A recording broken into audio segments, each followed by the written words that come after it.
Бұндай күш-қауқар басқа ешкімде жоқ. Мен BYD жайлы айтамын.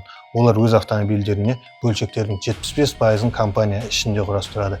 Өз батареялар, өз чиптері, өздері құрастырған моторлар, жеке күштік электроникасы бар. Олар тіпті литий шахталарына иелік етеді. Ал Hefei'дегі зауытта өз көліктерін құрастыратын роботтарды жасайды.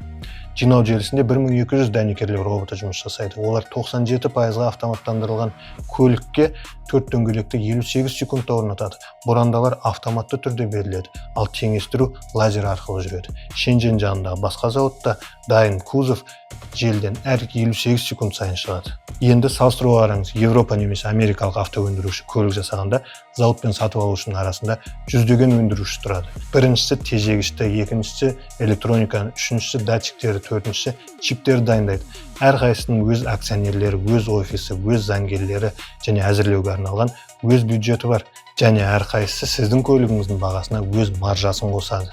Ал BYD бұл қабаттардың барлығына толығымен өзі иелік етеді. 2023 жылы UBS банкының инженерлері бұл машина Қытайда неге $10 000 тұратынын түсіну үшін BYD Seal көлігін бөлшектеп сөгіп шықты. Қорытындысында басқарманың вертикалды интеграциясы және ячейкалары бөлек модульсіз тікелей еденнің құрылымына кірістірілген батареялар конструкциясын ерекше атап өтті.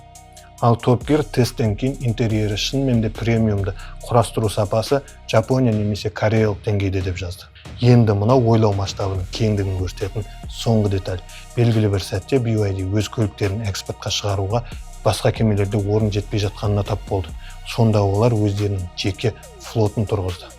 BYD Шенжен ұзындығы 219 метр, 16 палуба, бір рейспен 9200 автокөлік тасымалдайды. Әлемде бұрын соңды салынған ең үлкен автовоздың бірі. Және бұл жалғыз емес, оларда қазірдің өзінде осындай 6 кеме бар, ал жылдың соңына қарай 8 болады. Ұялы телефондарға батарея жасаудан бастаған компания қазір литий шахталарына иелік етеді. Өз чиптерін жасайды, өз көліктерін өз кемелерімен тасымалдайды. Басқа компаниялардан алатын ештеңе қалмағанда вертикалды интеграция осылай көрінеді.